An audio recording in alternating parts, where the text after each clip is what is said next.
ધોરણ 11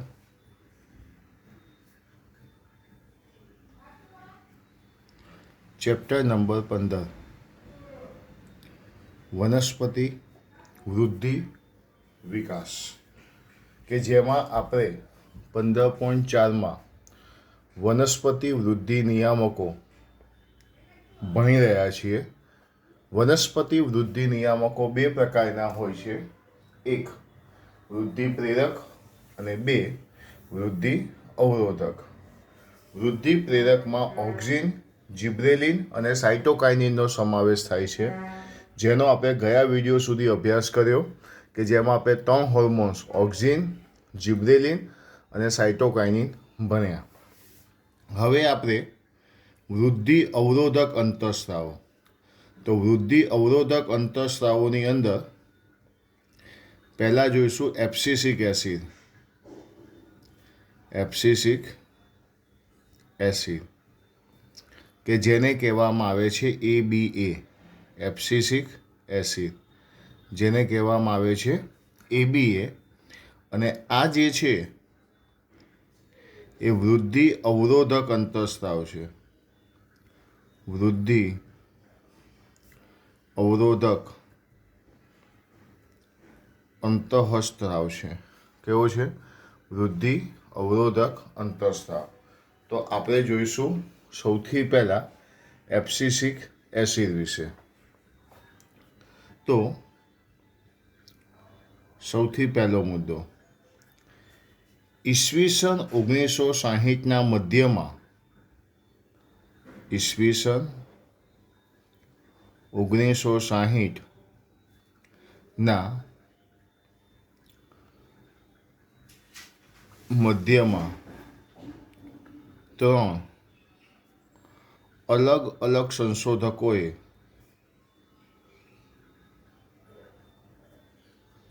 વિવિધ પ્રકારના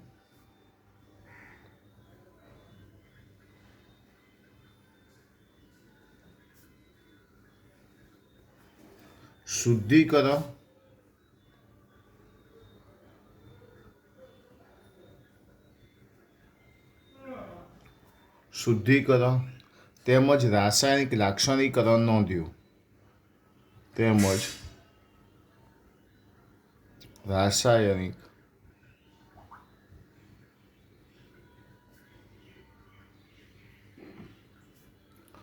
લાક્ષણિકરણ નોંધ્યું.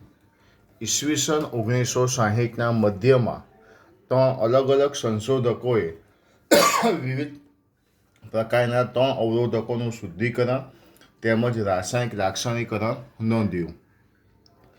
તેઓના અવરોધક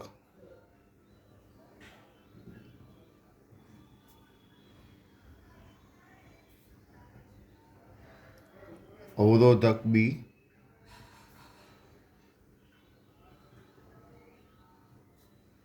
એમ્બીસિન 2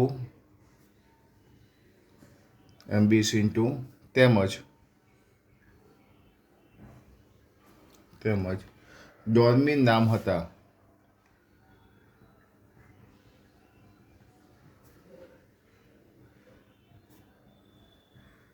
તેઓના અવરોધક બી, એમ્બીસિન 2 તેમજ ડોર્મિન નામ હતા. ત્યારબાદ આ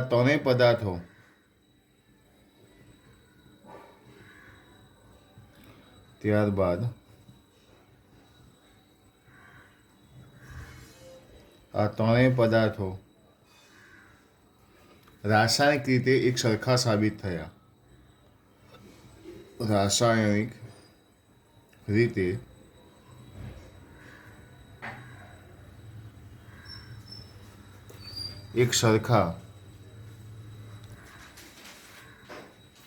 સાબિત થયા. અને તેમનું નામકરણ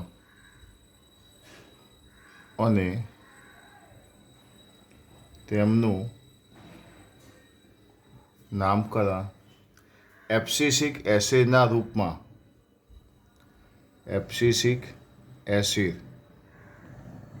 રૂપમાં કરવામાં આવ્યું.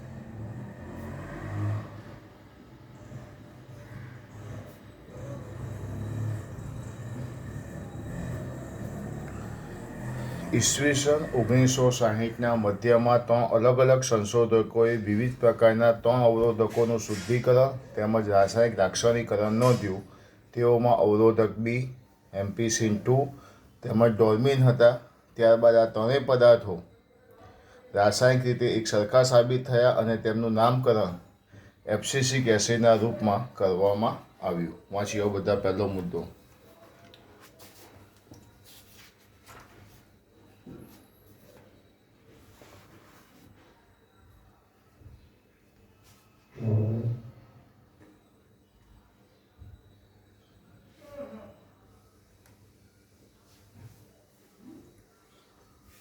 ઓકે, હવે બીજો મુદ્દો, જેમાં આપણે લખીશું એબ્સિસિક એસિડની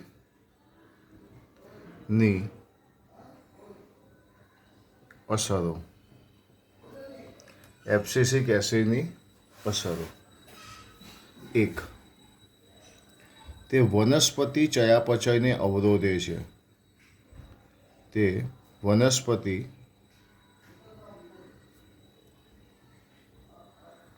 ચયાપચયને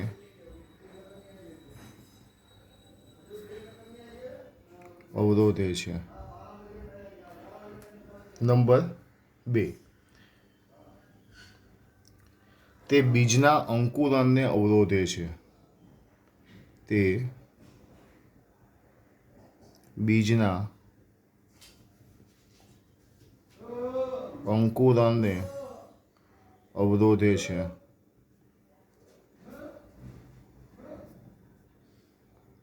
નંબર 3. તે વાયુતંત્રને બંધ કરવામાં પ્રેરિત કરે છે. તે વાયુતંત્ર બંધ કરવા પ્રેરિત કરે છે.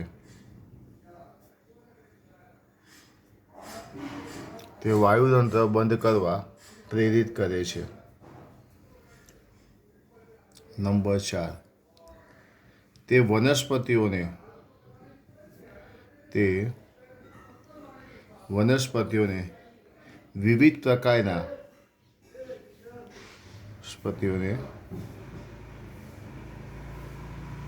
વિવિધ પ્રકારના તણાવો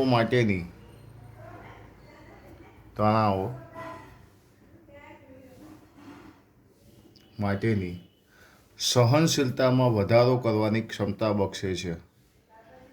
સહનશીલતામાં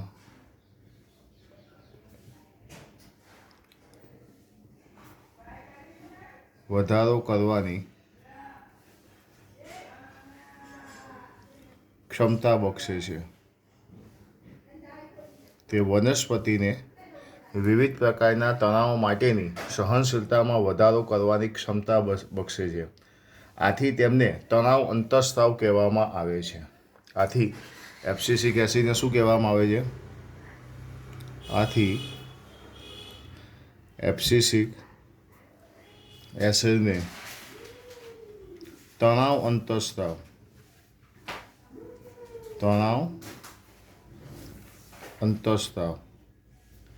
કે તણાવ એટલે શું કહેવાય? સ્ટ્રેસ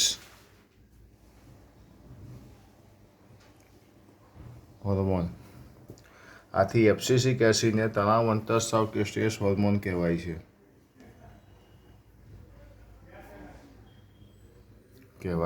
છે. એબ્સિસિક એસિડ બીજના વિકાસ, પરિપક્વતા, સુષુપ્તતા વગેરેમાં મહત્વની ભૂમિકા ભજવે છે. એના પછી 5મા નંબરનો કે તે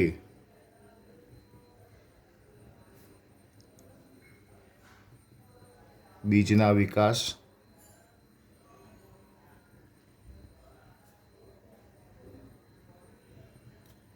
પરિપક્વતા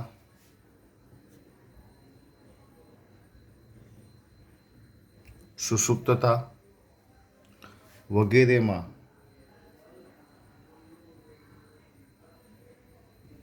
મહત્વની ભૂમિકા ભજવે છે.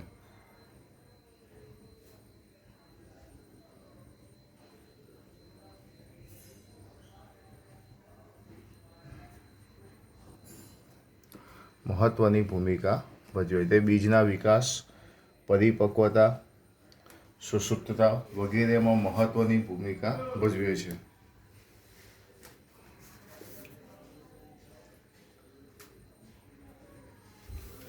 એબ્સિસિક એસિડ હંમેશા જિબ્રેલિક એસિડથી વિરુદ્ધ ભૂમિકા ભજવે છે.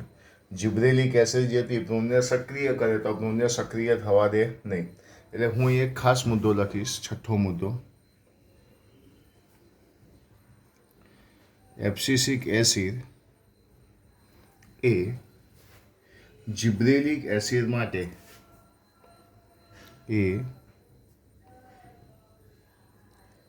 જિબ્રેલિક એસિડ માટે એબ્સિસિક એસિડ એ જિબ્રેલિક એસિડ માટે એક વિરુદ્ધ ભૂમિકા ભજવે છે. એક વિરુદ્ધ ભૂમિકા ભજવે છે. જોઈ લો બધા એબ્સિસિક એસિડની અસરો કેટલી છે? 6 અસરો છે. 6 એકવાર વાંચી જાઓ.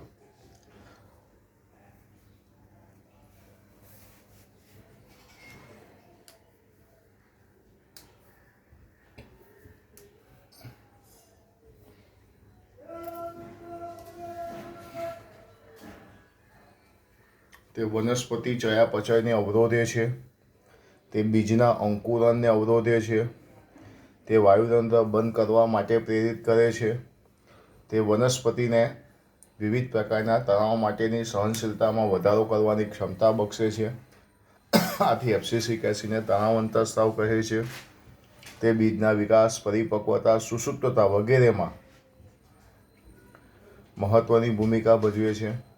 એબ્સિસિક એસિડ એ જિબ્રેલિક એસિડ માટે એક વિરુદ્ધ ભૂમિકા ભજવે છે. જોઈ લો બધા એબ્સિસિક એસિડની અસરો.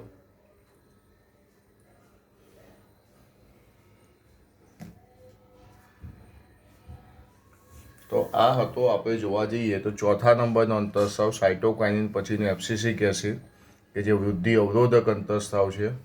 સૌથી પહેલાં એનું નામ કેવી રીતે આપવામાં આવ્યું તે જોયું અને પછી એબ્સિસિક એસિડની આપણે શું જોઈ? અસરો જોઈ. જોઈ લો બધા ફરીથી એકવાર.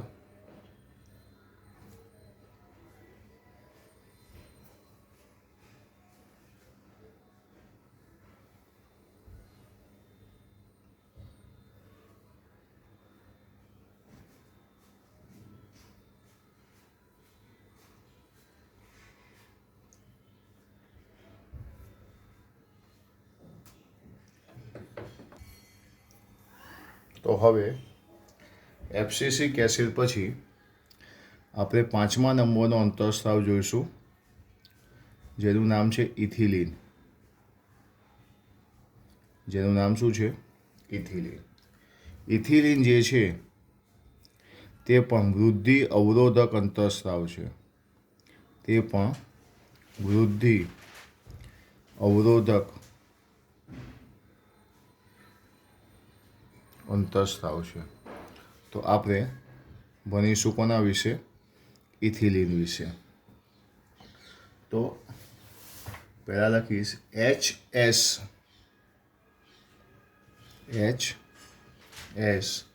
કજિન્સે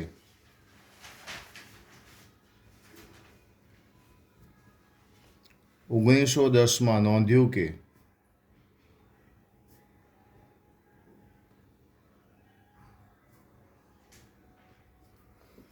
HS કજિન્સે 1910માં નોંધ્યું કે પાકેલા સંતરામાંથી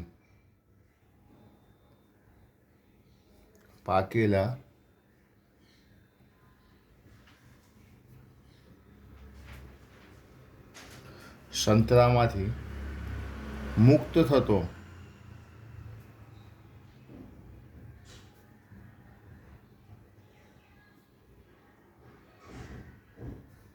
બાષ્પશીલ પદાર્થ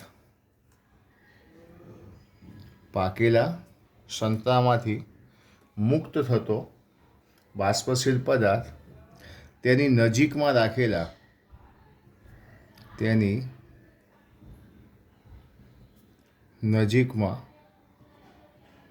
રાખેલા અપરિપક્વ કે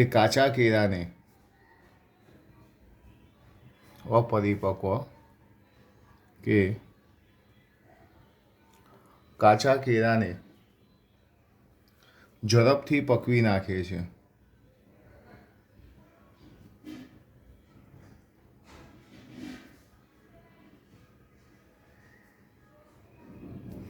H.S. કઝિન્સે 1910માં નોંધ્યું કે પાકેલા સંતરામાંથી મુક્ત થતો બાષ્પશીલ પદાર્થ તેની નજીકમાં રાખેલા અપરિપક્વ કે કાચા કેળાને ઝડપથી પકવી નાખે છે. ત્યારબાદ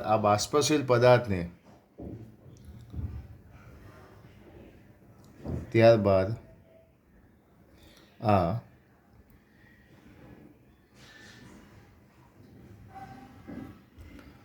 બાષ્પશીલ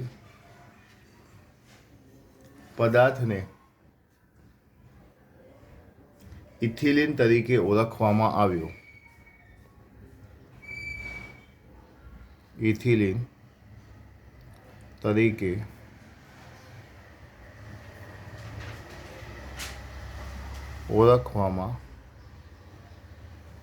આવ્યો. જે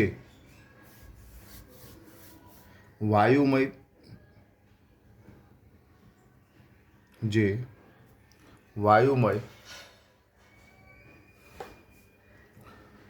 વનસ્પતિ વૃદ્ધિ અંતઃસ્રાવ છે. H.S. કઝિન્સે 1910માં નોંધ્યું પાકેલા સંતરામાંથી મુક્ત થતો બાષ્પશીલ પદાર્થ તેની નજીકમાં રાખેલા અપરિપક્વ કે કાચા કેળાને ઝડપથી પકવી નાખે છે. ત્યારબાદ આ બાષ્પશીલ પદાર્થને ઇથિલિન તરીકે ઓળખવામાં આવ્યો. બીજો મુદ્દો,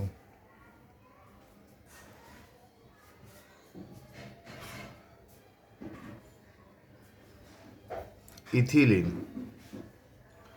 જીર્ણ પામતી પેશી એટલે વૃદ્ધ પામતી પેશી, જીર્ણ પામતી પેશીઓ અને પરિપક્વ ફળો એટલે કે પાકેલા ફળો દ્વારા વધુ પ્રમાણમાં સંશ્લેષણ પામે છે.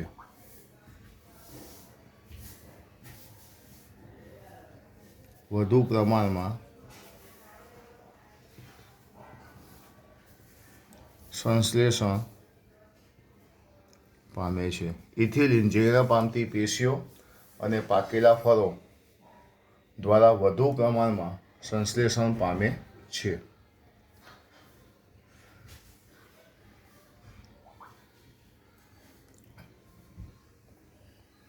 હવે હું અહીં લખીશ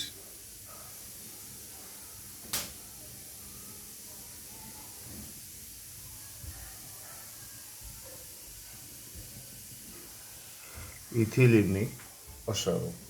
જોઈ લો બધા પહેલો અને બીજો મુદ્દો પહેલા.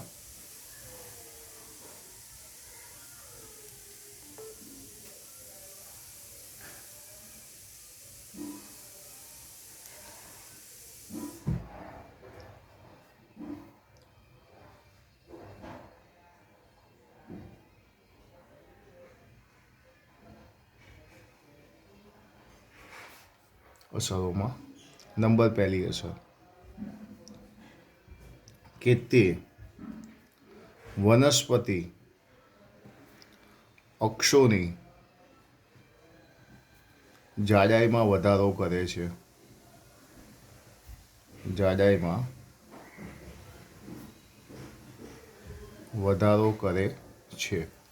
પહેલો મુદ્દો, તે વનસ્પતિ અક્ષોની જાડાઈમાં વધારો કરે છે. નંબર 2, તે પર્ણ અને પુષ્પમાં જીર્ણતા તેમજ પતન પ્રેરે છે. તે પર્ણ અને પુષ્પમાં જીર્ણતા તેમજ પતન પ્રેરે છે. તે પર્ણ અને પુષ્પમાં વૃદ્ધત્વ લાવે અને તેને શું કરે? પતન પણ કરે છે. ફળ પક્વની ક્રિયા દરમિયાન તે ફળ પક્વની ક્રિયા દરમિયાન શ્વસન દર વધારે છે. શ્વસન દર વધારે છે. તે ફળ પક્વની ક્રિયા દરમિયાન શ્વસન દર વધારે છે. શ્વસનના દરમાં જે વધારો થયો, સમજો ખાસ બધા, શ્વસનના દરમાં જે વધારો થયો તેને આકસ્મિક શ્વસન કહેવામાં આવે છે. ફળ પક્વની ક્રિયા દરમિયાન શ્વસન દર વધારે છે. શ્વસનની ક્રિયામાં થતો વધારો આકસ્મિક શ્વસન કહેવામાં આવે છે. તે બીજ અને કલિકાની સુષુપ્તતાને તોડે છે.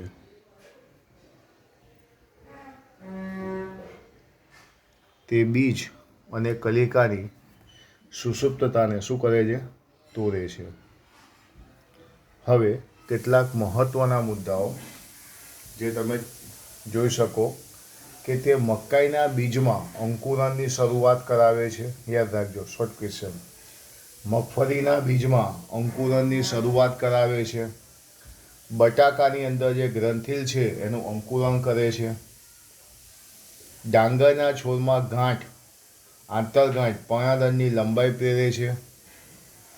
તે મૂળની વૃદ્ધિ અને મૂળરોમના નિર્માણને પ્રેરિત કરે છે.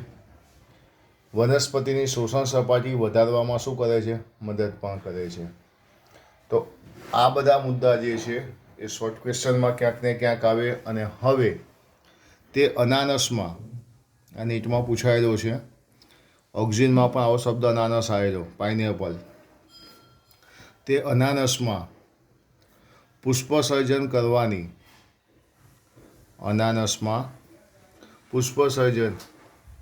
કરવાની શરૂઆતમાં ઉપયોગી છે.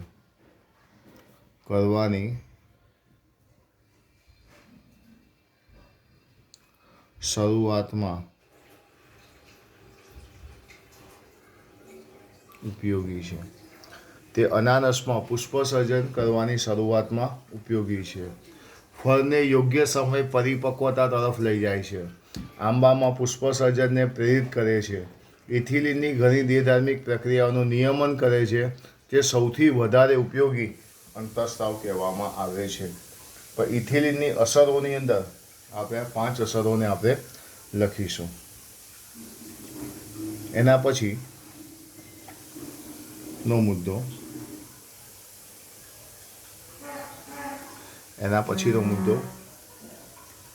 ઇથિલિનના સ્ત્રોત તરીકે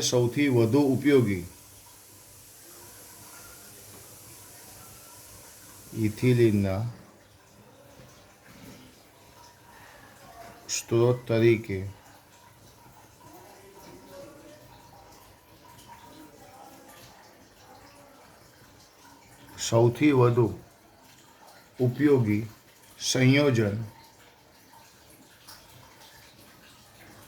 ઇથિફોન છે.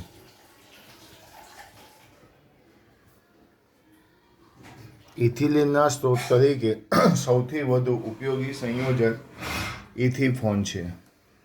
ઇથિફોન જલીય દ્રાવણમાં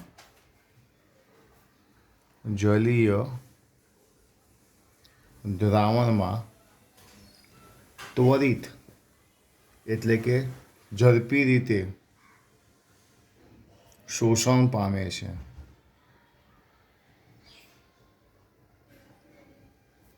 ઇથિફોન જલીય દ્રાવણમાં ત્વરિત રીતે શોષણ પામે છે અને વનસ્પતિમાં વહન પામે છે અને વનસ્પતિમાં વહન પામે છે અને વનસ્પતિમાં વહન પામે છે તથા ધીમે ધીમે ઇથિલિનને મુક્ત કરે છે તથા ધીમે ધીમે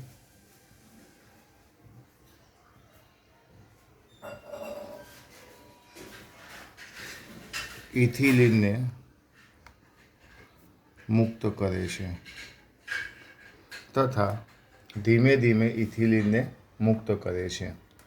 આજે એથિફોન જે છે એ ટામેટા તેમજ સફરજન જેવા ફળોમાં પરિપક્વતાનો વેગ વધારે છે. સમજો ખાસ બધા.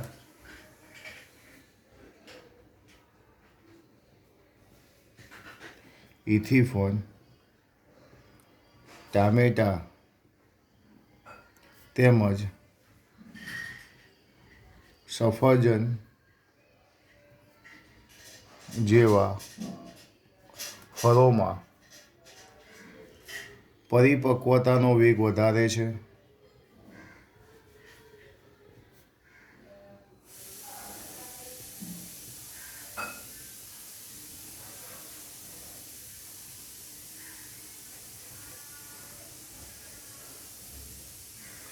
પુષ્પ અને ફળના પતનની તીવ્રતા દર્શાવે છે. પુષ્પો અને ફળના પતનની તીવ્રતા દર્શાવે છે.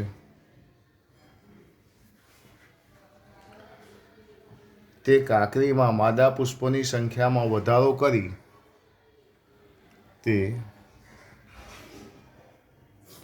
કાકરીમાં માદા પુષ્પોની સંખ્યામાં વધારો કરી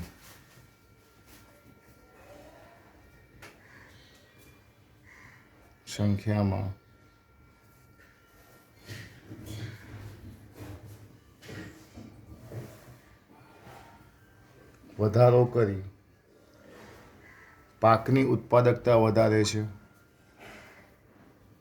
પાકની ઉત્પાદકતા વધારે છે. તો આ થયું ઇથિલિન. ઇથિલિનની આપણે અસરો જોઈ, પણ ઇથિલિનના સ્ત્રોત તરીકે સૌથી વધુ ઉપયોગી સંયોજન ઇથિફોન છે, જે જલીય દ્રાવણમાં ત્વરિત રીતે શોષણ પામી વનસ્પતિમાં વહન પામી ધીમે ધીમે ઇથિલિનને મુક્ત કરે છે. ઇથિફોન ટામેટા તેમજ સફરજન જેવા ફળોમાં પરિપક્વતાનો વેગ વધારે છે. પુષ્પ અને ફળના પતનની તીવ્રતા દર્શાવે છે. તે કાકરીમાં માદા પુષ્પોની સંખ્યામાં વધારો કરે છે, જેથી પાકની ઉત્પાદકતા શું થાય છે? વધે છે. તો આ માહિતી રહી કોના વિશેની? ઇથિલિન વિશેની માહિતી જોઈ લો. ઇથિલિન જે વૃદ્ધિ અવરોધક અંતઃસ્ત્રાવ છે. H.S. કઝિન્સે 1910માં નોંધ્યું કે પાકેલા સંતરામાંથી મુક્ત થતો બાષ્પશીલ પદાર્થ તેની નજીક રહેલા અપરિપક્વ કે કાચા કેળાને ઝડપથી પકવી નાખે છે. ત્યારબાદ આ બાષ્પશીલ પદાર્થને ઇથિલિન તરીકે ઓળખવામાં આવ્યો. તે જીર્ણતા અનુભવતી પેશી અને પાકેલા ફળોમાં વધુ પ્રમાણમાં જોવા મળે છે. ત્યારબાદ તેની અસરો જોઈ લો.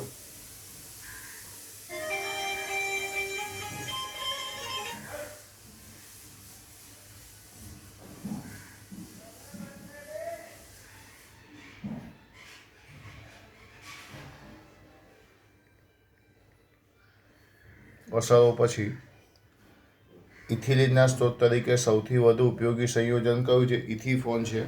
એ ઇથિફોન વિશેની માહિતી જોઈ લો.